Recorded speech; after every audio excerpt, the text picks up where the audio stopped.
ചക്ക വേവിച്ചതും അതുപോലെ തന്നെ മീൻകറിയും കൂടെ കഴിക്കാനായിട്ട് അടിപൊളി ടേസ്റ്റുള്ള ഒന്നാണ്. നല്ല വരിക്കച്ചക്ക, നല്ല വിളഞ്ഞ ചക്ക ഇതുപോലെ വേവിച്ചിട്ട് കഴിക്കുകയാണെങ്കിൽ സൂപ്പർ ടേസ്റ്റാണ്. നമ്മളിവിടെ ചക്ക വേവിക്കുന്നത് എൻ്റെ വീട്ടിൽ എൻ്റെ അമ്മ ചെയ്യുന്ന രീതിയിലാണ്.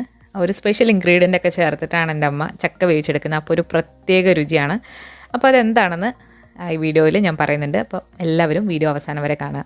അപ്പോൾ നമ്മൾ ചക്ക വേവിക്കാനായിട്ട് ഒരു പാത്രത്തിൽ നിറയെ ചക്കച്ചോള എടുത്തിട്ടുണ്ട്. ചക്കച്ചോള നന്നായിട്ട് ക്ലീൻ ആക്കിയിട്ട് വെക്കുക. അതിൻ്റെ ഉള്ളിലെ കുരു ഒന്ന് മാറ്റി വെക്കുക.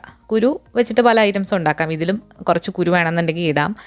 പക്ഷേ നമ്മളിവിടെ ചക്കച്ചോള വെച്ച് മാത്രമാണ് ഈ ചക്ക വേവിക്കുന്നത്. അപ്പോൾ സ്വീഡനിൽ എവിടെയാണ് ചക്ക എന്ന് നിങ്ങൾക്ക് സംശയം ഉണ്ടാകും. അപ്പോൾ ഇവിടെ നമുക്ക് ഫ്രോസൺ ആയിട്ട് ചക്കച്ചോള വാങ്ങിക്കാനായിട്ട് കിട്ടും. ഇത് ഫ്രഷ് ചക്കയുടെ അതേ ടേസ്റ്റാണ്, യാതൊരുവിധ ഡിഫറൻസും ഇല്ല. അപ്പോൾ നമ്മുടെ ഇവിടെ ഇന്ത്യൻ ഷോപ്പിൽ നിന്ന് വാങ്ങിച്ചതാണ്.